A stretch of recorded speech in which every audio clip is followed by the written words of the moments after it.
Hey everyone, Christian here, and I decided to do a vlog on cycads today as I feel like I have promised these and I have a good opportunity. And as these plants are right here near me, and yeah, they're definitely some nice little plants. And this is Encephalartos horridus, also known as the Eastern Cape Blue Cycad. So this is part of a larger genus called Encephalartos, which is native anywhere from central South Africa all the way up into Central Africa, actually West Central Africa into Nigeria and that area there. So they cross all the way up into basically the edge of the Sahara. And but this one, most of the well-known Encephalartos grow in South Africa or southeastern Africa, up the east coast a little bit. So horridus grows in the central part of the country. It's the south central part, and this is a dwarf form of Encephalartos horridus. These are seed-grown plants. They're 30 years old, and they haven't coned yet, and they are quite desirable and quite hard to find, especially in the U.S. It depends on where you live. In Florida, they're a little bit harder to get. In California, if you know the right people, they're a little bit easier. But compared to palms, I would say that the average cost of a horridus compared to your average palm is going to be about 100 times more expensive. Just to give you an idea of the value of the plants, you can see the what really distinguishes horridus from other species such as Trispinosus lamanii, that are visually a little bit similar is the lobing and the bending back of the lobes. So these lobes here, even though there can be 3 spines on the lobe, it actually has, see if you can see, there's this retraction, or I don't know the scientific name for it, but they're actually more prominent on this plant here. But the lobing kind of bends backwards, where on Trispinosus and lamanii you wouldn't get that sort of that recurving, I guess, of the lobe. So that recurving lobe, you can see it's actually very prominent there, and it's what makes horridus kind of just like this ball of nasty spines, and hence the name horridus, meaning horrific.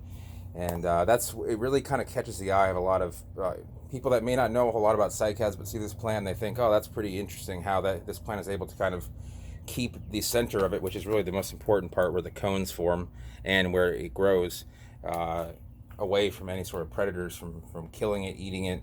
So again, these are about 30 years old. They're nearly mature. They are, if not already mature. They just don't cone very often here in Florida. I think it's mostly due to our humidity. I've seen horridus cone, but I've never seen it produce any seed. You need a male and a female plant, both to cone. You can collect the male pollen and save it, but you need to have both a male and a female for all cycads. There are no cycads that are self-pollinating, meaning there's a male and female cones on the plant at the same time. So hopefully one of these is male and one is female. Time will have to tell, but the cones, in Florida we don't get to see them very often, but they're kind of like, they have this blackish brown hue to them, and the females are more egg-shaped, and the males are a little more cylindrical, and they have kind of like this hair on them, and when well pollinated, they have very angular looking seeds that kind of look like, I don't know how to best explain, but like an oval. But imagine if you shaved off any of the round edges and kind of made it more of a sharper looking, like a really tall trapezoid, I guess is the best way to put it. And pollination of these plants is not easy, even when you do properly pollinate them. A good germination rate is 40 to 50%, and their seeds are often not sold for that reason, because even when you do a good job pollinating, to sell seeds that only half them or less are going to germinate, isn't really good practice. I wouldn't be comfortable selling seeds like that unless I really knew that they were doing, that they were really an amazing pollination attempt.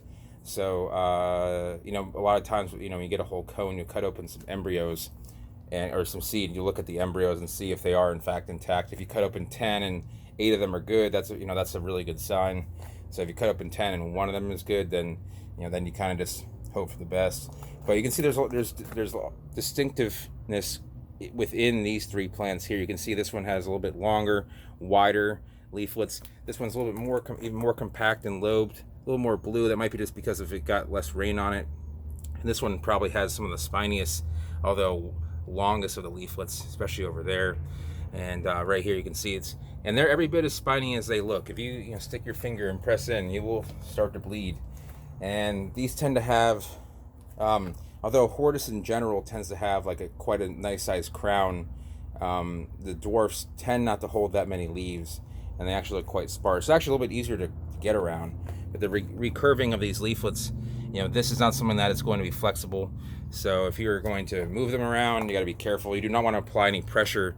Like if I were to apply pressure to here and push in on the crown, that could actually kill the plant by snapping off the leaflet there and the caudex. So when I say caudex, that refers to the base of the plant. It's a term used to kind of describe the trunk area of a plant that doesn't really have a real woody trunk, such as a cactus, a cycad, a few other plants. Mostly just kind of, we call them caduciform plants. And although cycads are not a caduciform plant in the sense they're more of just their own sort of coning plant, they have similarities to the way that their bases grow. So and these are actually relatively cold hardy. They'll probably handle about 25 Fahrenheit or about -4 Celsius without much of a problem. And they love full sun, and they don't require much water. These haven't seen water in 4 days. I'm probably going to water them tomorrow, but I don't worry about that very much because they are able to retain water and do very well just by keeping if you were to take the plant out of the pot, the roots would be almost the same, almost as fat as the actual caudex itself, and it would be, you can see that it just retains water much like a cactus does. So anyway, that's about it for horridus. I could go on and on about cycads because I have not gone through many attributes of cycads in general, but I'm going to probably do that in a separate video, and just so it isn't all lumped into this video. But this is horridus, the dwarf form. There are other forms of horridus. There's the normal form, as we call it, more of like a bluish to blue-green form. There's a green form. And these are all like basically just genetics that have been kind of mingled together in cultivation. But in the wild, there's the dwarf form. This is more of a wild dwarf form found near Port Elizabeth in South Africa. There's one called the Steitlerville form, which is very like razor sharpish. Looks a little bit more like this, but is a regular sized plant. And there's some other types that people have kind of given names to that aren't really real, but they're just kind of. There's one called the Stanley Keene form, and that's Stanley Keene is a gentleman that collected a lot of plants for botanical gardens in the U.S. in the mid to late 20th century, and he's still around, and he's collected some amazing stuff. So there's a Stanley Keene form of horridus that's kind of a verified type, but other than that, most of them are just kind of just plants being, palms, cycads, of this species kind of being basically being not hybridized, but different varieties kind of just being pollinated with one another and kind of creating a general looking plant, which isn't bad. It just isn't going to be pure to the form that's found in the wild. So anyway, if you notice here, one other thing, you notice here the soil here, even though this has been in a pot for probably 2 or 3 years, it's all coarse material, rock. There's pumice in there, there's pine bark, and a little bit of organics, but a lot of inorganic material, and that's kind of how they like it. It's kind of well draining, dry, with water running by it, and they can take plenty of water as long as it drains out. But yeah, that's about it for the horridus.